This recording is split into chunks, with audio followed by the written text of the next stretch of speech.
Salut tout le monde et bienvenue au magazine culturel Accès Média. Mon nom est Julien Villeneuve-Marcotte. Et Daphné Lécuyer. Et nous sommes présentement sur le tapis rouge du film 51-50 Rue des Ombres. Alors, le film raconte l'histoire de Yannick qui se fait enlever par un psychopathe. Pour pouvoir être délivré, il devra le battre à une partie d'échecs.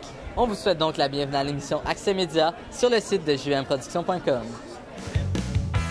Salut tout le monde, ici Mylène Saint-Sauveur. Alors, salut tout le monde, ici Patrick Sénécal. Salut tout le monde, ici Normand D'Amour. Tout le monde, ici Sonia Vachon. Vous écoutez l'émission Accès Média sur le site jvmproduction.com.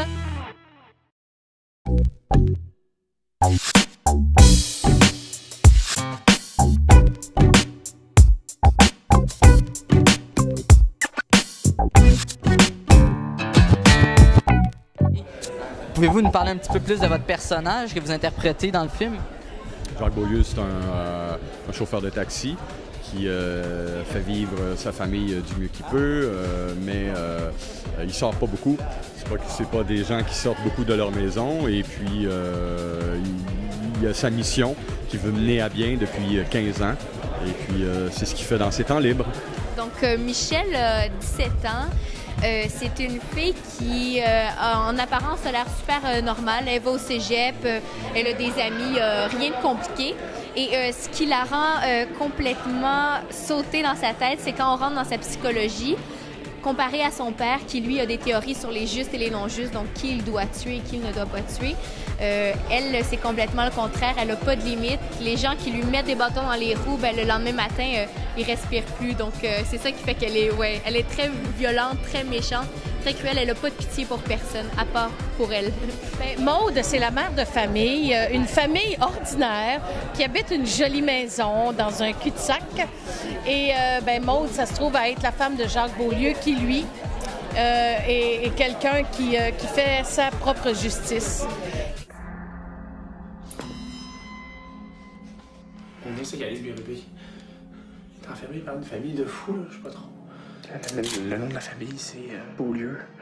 Elles sont 4. Le père, la mère, une ado, puis il y a une petite fille aussi. Comment trouvez-vous cette réalisation de Éric Tessier? Ben moi, je suis bien content. Éric, c'est la deuxième fois qu'on travaille ensemble, donc je savais quand même, je savais que c'était un réalisateur avec qui je m'entendais bien. J'aimais son, j'aimais son travail. Puis je te dirais même qu'on était meilleurs tous les deux, je pense. Moi, comme scénariste, lui, comme réalisateur, je trouve qu'on était allé un peu plus loin. On dirait que sur le seuil, c'était la première fois il n'y avait pas eu beaucoup de films de ce genre-là au Québec, puis on dirait qu'on voulait être bien proche du roman par insécurité. Là, on s'est permis de dire, bon, dans le livre, ça marche dans le livre, mais ça ne marchera pas dans un film. Il faut amener des changements. Ayons un peu de l'audace. N'ayons pas peur de changer des choses pour être au service de l'histoire. Et je trouve que finalement, cette sécurité-là qu'on ressentait, ça se ressent dans le film.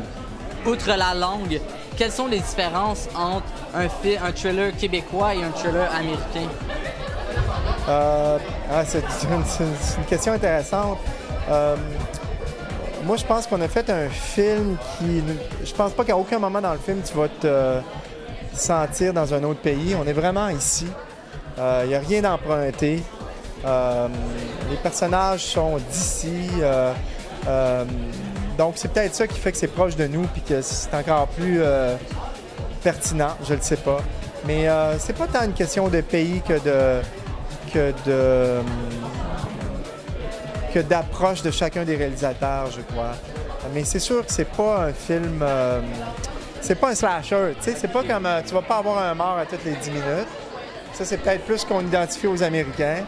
Nous autres, on va vraiment dans l'intense psychologique. Là. Puis c'est quoi que vous avez apprécié le plus, en fait, de tout le tournage? Bien, moi, je pense que on avait des conditions gagnantes de faire un bon tournage, dans le sens que les 3/4 du film se passent dans une maison et on a construit la maison en studio. C'est-à-dire que la maison à l'extérieur, c'est une vraie maison, là, mais à chaque fois qu'on est dans la maison, c'est un studio, on a construit les 2 étages de la maison, un à côté de l'autre. Oui. Donc, on avait vraiment le contrôle de notre environnement et ça, bien, ça fait un tournage qu'on a plus l'impression d'avoir à notre main. Gagne une partie, Justin. Puis t'es libre. Toujours aucune nouvelle de Yannick Bérubé, ce jeune homme de 22 ans disparu. Justement, pour votre rôle, vous avez dû avoir quelques transformations physiques telles que les cheveux bruns et les yeux bruns. Comment votre entourage et vous-même avez réagi? dans la vie de tous les jours, j'ai trouvé ça très, très, très difficile. Très difficile. J'étais incapable de me coiffer et je pleurais souvent. Le matin, dans le miroir, je pleurais parce que j'arrivais pas à me retrouver, j'arrivais pas à me reconnaître. Mais quand je mettais les yeux de Maude, c'est-à-dire les lentilles de couleur brune, bien là, je retrouvais Maude. Alors là, ça marchait. Là, ça y était. Mais c'est sûr que les yeux bruns et les cheveux bruns fades, l'éclat, toute la lumière tombe. Comme tu dis, ton personnage, c'est quand même quelqu'un de très dangereux. Puis tu disais lors d'une autre entrevue qu'il fallait beaucoup avoir de drive, en fait, pour faire ces personnages-là. Comment c'était, justement, sur le plateau de tournage quand tu devais jouer, en fait? Bien, c'était pas évident parce que ce qui est important, c'est de pas juger son personnage, c'est-à-dire de dire « Oh mon Dieu, pourquoi elle fait ça? » puis tout ça. Je pense qu'il faut essayer et ben c'était dur pour moi de vouloir, tu sais, de faire semblant de casser les jambes à des gens ou c'était vraiment difficile, sauf qu'on l'a tellement bien travaillé. Avec les acteurs, c'était le fun sur le plateau. Tout le monde était super gentil, puis on faisait des jokes entre les prises, donc j'avais pas de stress à avoir. Alors, l'émission Accès Média sur le tapis rouge de 5150 rue des Ormes tire déjà à sa fin. On aimerait remercier tous les artistes qui ont participé à notre entrevue et on vous remercie d'avoir été des nôtres. On se voit à la prochaine émission Accès Média. Bye tout le monde. En terminant, les thrillers psychologiques et films d'horreur sont très rares dans les productions québécoises. Comment vous pensez que les gens vont réagir face à ce film?